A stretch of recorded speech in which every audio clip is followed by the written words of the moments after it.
Bismillahirrahmanirrahim. Assalamualaikum warahmatullahi wabarakatuh. Alhamdulillahirabbil alamin, wassalatu wassalamu ala sayyidina Muhammad wa ala alihi wa sahbihi ajma'in. Sahabat Anas Tahir yang dirahmati oleh Allah Subhanahu wa taala. Pada kesempatan malam ini saya akan membahas mengenai jarak antara ijab dan qabul. Kebiasaannya seperti yang sudah yang kita saksikan ketika akad nikah, baik entah itu di KUA atau nikahnya di tempat-tempat biasa, setelah wakil wali melakukan akad, mengakad dua mempelai laki-laki dan mempelai perempuan, sementara ada saksi dari pihak laki-laki ada, dari pihak perempuan ada. Dan biasanya yang ditunjuk sebagai saksi itu bukan seorang yang ahli fikih. Maka di sini terjadi permasalahan. Permasalahannya apa? Setelah wakil wali tadi mengakad dua mempelai tersebut, seperti contoh, saya nikahkan kamu dan saya kawinkan kamu dengan seorang perempuan yang bernama Fulanah misalnya, yang walinya mewakilkan kepada saya dengan meminta mas kawin seperangkat alat sholat dibayar tunai. Biasanya wali akan memberikan isyarah dengan gerakan tangan. Nah, di situ ketika mempelai laki-laki tidak bersamaan dengan mas kawin seperangkat alat sholat dibayar tunai, kalau tidak bersamaan menjawabnya, maka itu dikatakan oleh saksi diulang, katanya tidak sah. Nah, ini fatal sebenarnya. Ini fatal. Nah, maka di sini saya akan menjelaskan, mohon untuk diingat, ini bukan menurut saya, ini kutipan yang saya ambil dari kitab Al-Fiqhul Manhaji Asy-Syafi'i, atau bisa dilihat nanti dalam kitab I'anatul Talibin menurut Imam Qaffal bagaimana, batasannya bagaimana. Memang sebenarnya dalam akad nikah jarak antara ijab dan qabul adalah dikembalikan pada urf, kebiasaan. Ya, seperti yang dalam kitab I'anatul Talibin itu, menurut Imam Qaffal, jarak antara ijab dan qabul itu dikatakan berpisah secara lama atau tul bila jawaban atau qabul dari mempelai putra sudah dianggap bukan jawaban dari ijab tersebut. Misalnya lama baru bisa menjawab, grogi atau gemetar, lama diam baru bisa menjawab. Nah, itu makanya situ tidak sah. Tapi di sini garis besarnya tidak harus ketika wali mengatakan dengan mas kawin seperangkat alat sholat dibayar tunai, ketika menggerakkan tangan tidak harus bersamaan dengan itu. Dalam kitab Al-Fiqhul Manhaji, fi baqi wa min syurutis shighati aidan ay yattasil al-ijab min al-wali bil qabuli min az-zawj.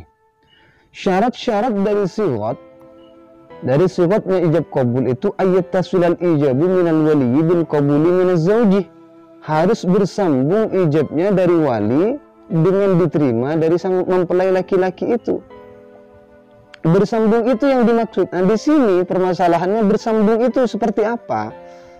Kalau dalam kitab I'anatul Talibin dikembalikan kepada kebiasaan, batas lama itu seperti apa? Kalau menurut orang, oh itu lama, oh itu sebentar.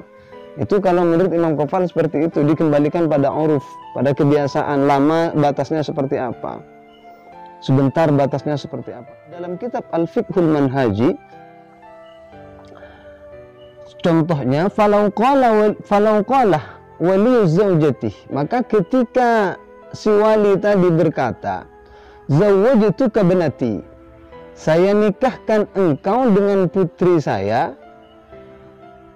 Kemudian fasakati zauju muddatan tawilatan. Kemudian mempelai laki-laki tersebut sakata, diam, muddatan tawilatan, dalam masa yang lama. Muddatan tawilatan, dalam masa yang lama. Bagaimana kalau seperti itu? Tsumma qala qabiltu zawajaha. Saya terima nikahnya. Diam lama, kemudian setelah lama diam, baru dia berkata qabiltu zawajaha. Saya terima nikahnya. Bagaimana kalau ada kejadian seperti itu? Lam yasihhal 'aqdu, maka akadnya itu tidak sah. Akad itu tidak sah. Kenapa? Karena masanya lama. Fasakatu zawju muddatan tawilatan, lama masanya. Kenapa tidak sah? Liwujudil fasil at-tawili bainal ijabi wal qabuli. Karena adanya pemisah yang lama antara ijab dan qabul, lama. Diam lama gitu, baru jawab, itu tidak sah. Akad seperti itu tidak sah. Lafaz menikahkannya itu bisa diulang lagi dari lamanya dia. Begitu. Maka itu tidak sah. Nah, di sini jawabannya di sini. Maka untuk para saksi, para kawan-kawan, saudara-saudara yang biasa jadi saksi, tolong diperhatikan. Kalau suatu yang sah kalian hukumi tidak sah, kan kalian harus tanggung jawab nanti. Begitu. Karena ini kembali lagi, ini hukum. Ketika hukum syariat dilakukan, yang berbicara bukan pendapat kita, tapi ada dalil yang mengacu apa tidak dari Al-Quran atau ijma atau qiyas atau hadis, ada tidak begitu. Nah, di sini letaknya, di sini jawabannya, di sini. Jadi nanti minta tolonglah pada teman-teman yang biasa jadi saksi, ini diperhatikan lagi. Ammas sukutul yasiruh, adapun diam al-yasiru yang sebentar. Contohnya diam sebentar itu seperti apa? Kata nafusin, seperti menghela nafas. Saya terima dengan mahar seperangkat alat sholat dibayar tunai. Mempelai laki-lakinya masih nafas. Seperti itu. Maka itu sah. Setelah ngambil nafas, saya terima nikahnya, itu sah. Itu menurut kitab Al-Fiqhul Manhaji Asy-Syafi'i. Atau wa'tasin, atau bersin. Dengan mahar mas kawin seperangkat alat sholat dibayar tunai. Hajim, begitu. Setelah hajim baru jawab, saya terima nikahnya si fulana dengan mas kawin tersebut. Maka itu dianggap diam yang sedikit itu tidak mempengaruhi keabsahan akad tersebut, tetap itu sah. Fa innahu la yadurru fi sihhatil 'aqdi. Karena sesungguhnya seperti bersin, seperti apa tadi, menghela nafas, ngambil nafas dulu baru menjawab, la yadurru fi sihhatil 'aqdi, tidak mudarat, tidak menjadi masalah, tidak menjadi batal dalam keabsahan nikah, keabsahan akad. Dalam keabsahan akad tidak masalah. Ini saja yang bisa saya sampaikan, semoga bermanfaat. Kalau benar itu murni adalah fadlun minallah, kalau salah itu adalah kesalahan saya sendiri.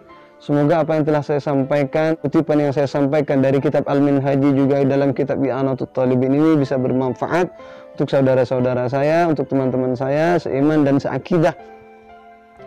Akhiran, hadanallahu wa iyyakum ila aqwamit thariq. Wassalamualaikum warahmatullahi wabarakatuh.